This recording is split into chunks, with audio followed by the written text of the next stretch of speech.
Sud Radio, 10h midi, Valérie Expert. Avec vous jusqu'à midi, à partir de 11h, on va revenir sur la démission de Laurent Wauquiez. Et entre 10h et 11h, les médias et l'événement, ce sera demain sur France 2, l'histoire secrète du débarquement.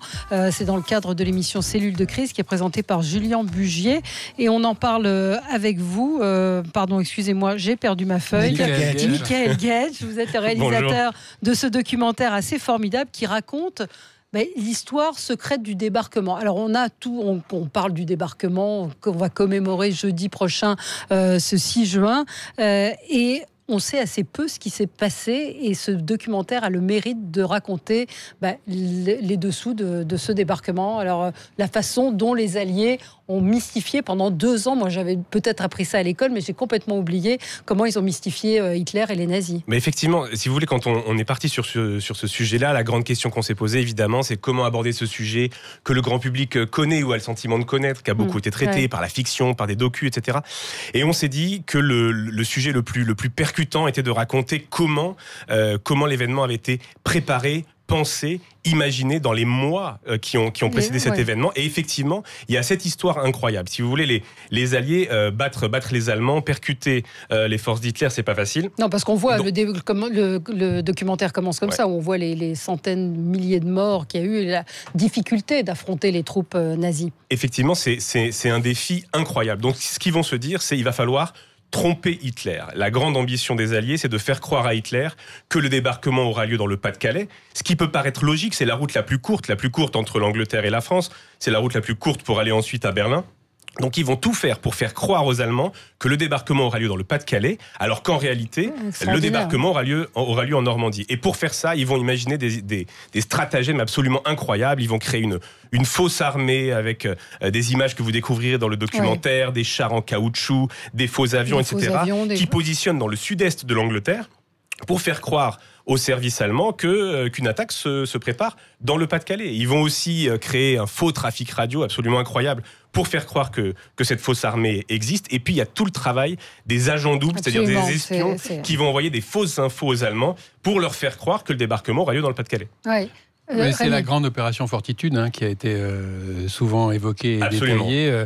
Il y a un petit volet là-dedans qui n'est pas forcément évoqué, c'est le rôle des Français, enfin des services français, j'allais dire, des résistants. Et il y a même eu des réseaux de résistance qui ont été sacrifiés dans le cadre de cette opération Fortitude. Ça, c'est souvent une question qu'on nous pose, et forcément une question sur laquelle on a essayé de trouver des éléments. Il y a des histoires qui circulent. Il n'y a rien qui, nous, en tout cas, dans ce qu'on a trouvé, de suffisamment établi pour qu'on puisse le raconter dans le film. On a, c'est-à-dire cette idée qu'on aurait donné des fausses informations volontairement à des résistants pour qu'ils tombent sous la main de la Gestapo des Allemands et que sous la torture, ils donnent des fausses infos. Pour confirmer la version c'est un sujet Pas-de-Calais. C'est un sujet délicat. On en a pas mal parlé avec notre conseiller historique. Olivier Vievorka, qui est l'un des plus grands, meilleurs connaisseurs de la période. Qui est spécialiste de la période. Et on a considéré qu'on n'avait pas assez d'éléments tangibles pour raconter ça.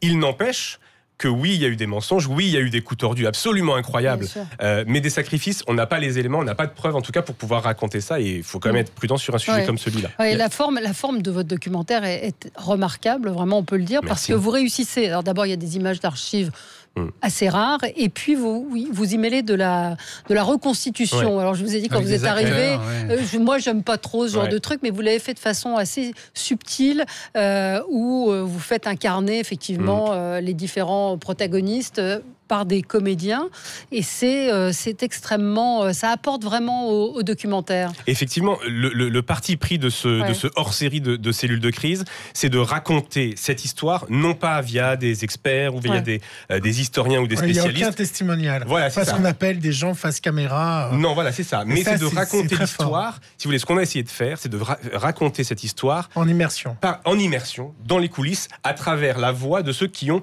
agi, de ceux qui ont pris les décisions, de ceux qui ont pris les risques.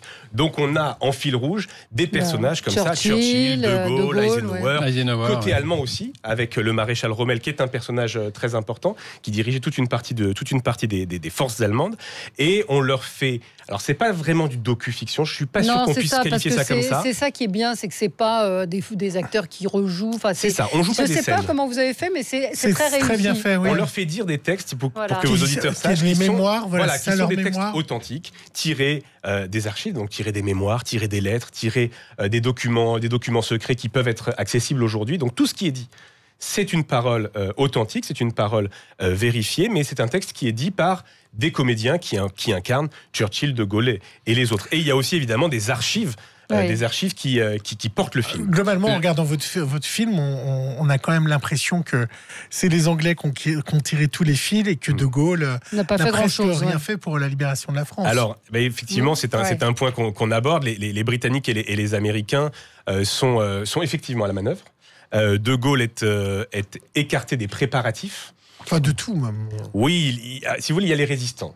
Les résistants qui sont sur le territoire national et qui jouent un rôle très important pour le renseignement, pour les infos que les Alliés vont avoir, des infos très précieuses dont ils ont besoin sur les défenses allemandes, sur le mur de l'Atlantique.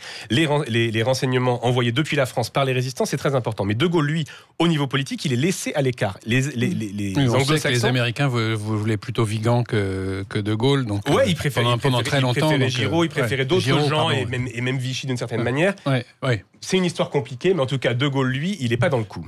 Et en fait, les Américains ne lui font pas confiance. Roosevelt, qui est le président américain à l'époque, il le considère même comme un apprenti dictateur. Et d'ailleurs, ce qu'on dit à la fin du film, De Gaulle, lui, il refusera toujours de commémorer le débarquement. Oui, toujours, Rémi. Il y a un point qui m'a passionné également, enfin, c'est dans tout ce doc qui est très intéressant, c'est l'importance des prévisionnistes météo. C'est-à-dire que vous avez vraiment ressorti des analyses précises du militaire britannique qui était responsable des prévisions et vous nous racontez dans le détail comment il a trouvé une fenêtre météo et les Allemands ne l'avaient pas vue. Mais vous imaginez la pression de son essai aussi de raconter l'histoire à travers les personnages pour que ce soit à la fois accessible et c'est très fort de raconter comme ça. Puis il y a un enjeu, terrible, il y a une tension quand on regarde. Ce qu'il faut que le grand public ne connaît pas forcément, mais vous imaginez si le temps est mauvais, il y a une tempête et la tempête peut remettre en cause ce débarquement. Le brouillard, les nuages, ça empêcherait les bombardiers et les avions et les parachutistes d'intervenir. Les vagues, ça peut faire chavirer les barges de débarquement. Donc si la tempête se poursuit, le débarquement peut être remis en cause purement et simplement. Donc vous avez ce prévisionniste météo qui se retrouve avec une pression incroyable et qui va réussir à voir, lui et ses équipes évidemment, qui sont d'ailleurs pas toujours d'accord entre elles, c'est assez intéressant, mais ils vont réussir à avoir une fenêtre de tir, c'est-à-dire la tempête va se calmer. La tempête va se calmer pendant un certain laps de temps et ça va permettre le débarquement. Et cette fenêtre météo, cette accalmie, les Allemands vont pas l'avoir. Oui, c'est ça qui est incroyable. C'est ça qui est assez Rommel part fêter l'anniversaire de sa femme, se dit qu'avec la tempête... il se dit, il risque rien, il part en voiture d'ailleurs, jusqu'à l'Allemagne, et quand le débarquement a lieu, lui, il est en Allemagne. C'est un sacré pari quand même, hein.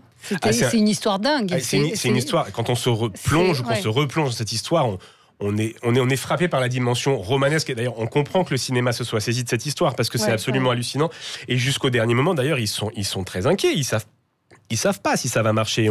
On évoque dans le film le texte Eisenhower, qui est le commandant suprême, le commandant en chef. Il écrit le manuscrit et il écrit au présent un texte à rendre public si jamais ça devait échouer. Il dit si ça échoue, j'en prends l'entière responsabilité. Ça veut dire qu'il envisage la possibilité d'un échec. Et vous nous montrez même, à 6 semaines du débarquement, c'est dans le début un peu du doc, à quel point les soldats ne sont pas vraiment préparés. Ils arrivent tout juste des États-Unis et ils ne sont pas formés.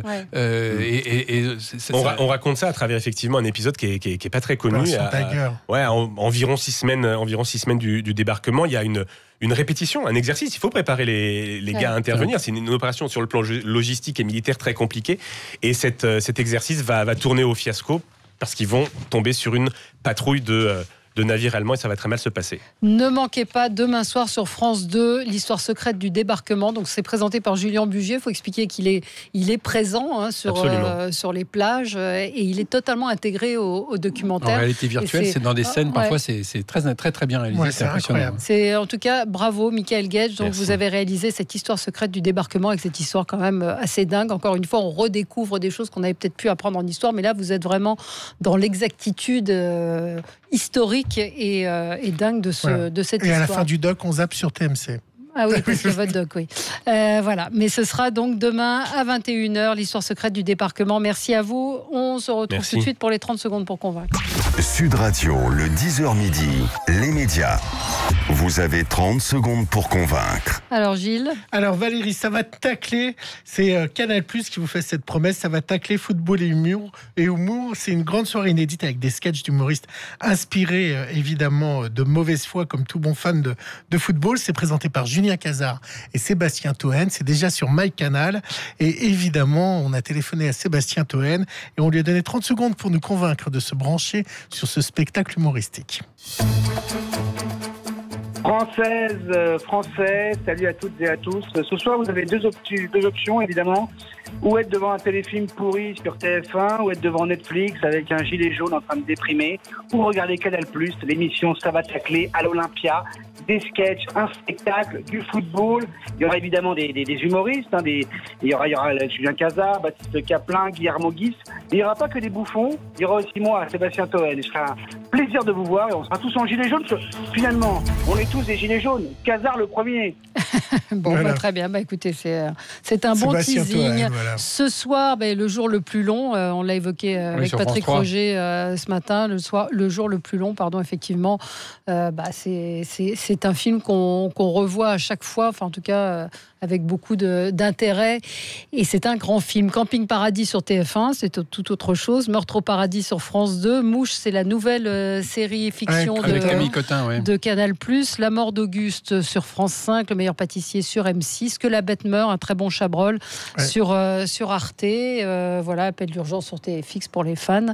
Je ne sais pas. Moi je dis TF1 qui fait une spéciale un peu Back to the Future, puisque le héros de Camping Paradis va se retrouver quelques années plus tôt, au moment où ses parents se rencontrent dans le camping. Rémi, je pense que Camping Paradis va gagner devant. Le jour le plus long peut fonctionner aussi. Moi, je crois. On verra demain. C'est un film de 62, il est magnifique, mais bon. 62, c'est comme Rémi pour les Est-ce qu'on est obligé, vous êtes toujours là avec nous, Mickaël, est-ce qu'on est obligé aujourd'hui de trouver des astuces pour faire du documentaire en prime, c'est-à-dire de mettre de la fiction pour accrocher les gens ? Alors, c'est difficile de répondre, mais en tout cas, nous, ce qu'on a essayé de faire, c'est effectivement de renouveler le genre, justement en allant chercher les codes et les techniques de la fiction qui peuvent effectivement apporter quelque chose. Plus de modernité. Voilà, apporter une certaine modernité, tout en restant, nous, en tout cas, dans notre optique, dans une dynamique journalistique, c'est-à-dire en s'appuyant sur des archives et sur des documents factuels. Ouais. Merci à vous. Alors, la gagnante de notre jeu, celle qui a gagné, c'est Miranda. Bonjour Miranda. Bonjour. Bonjour Miranda, bravo. Vous avez des enfants ? Exactement, j'en ai deux garçons. Donc ils vont être contents, ils ont quel âge ? 9 et 6. Ah c'est parfait. 9 et 6, donc vous serez au parc Spirou, vous pourrez faire toutes les attractions, des grandes attractions pour les petits, les grands, il y a Lucky Luke, il y a tous les amis de Spirou. Il y a tout l'univers. Il y aura tout le monde, ils seront tous là, donc tant mieux. Vous habitez où, Miranda ? J'habite pas très loin de Monteux, j'habite à environ 3/4 d'heure de Monteux. C'est formidable, et vous connaissiez ce parc ? Oui, j'en ai entendu parler. Bon, écoutez, je pense que vos enfants vont être contents. Le parc Spirou, Provence, près d'Avignon. Merci à vous. On se retrouve, nous, dans quelques instants pour commenter l'actualité.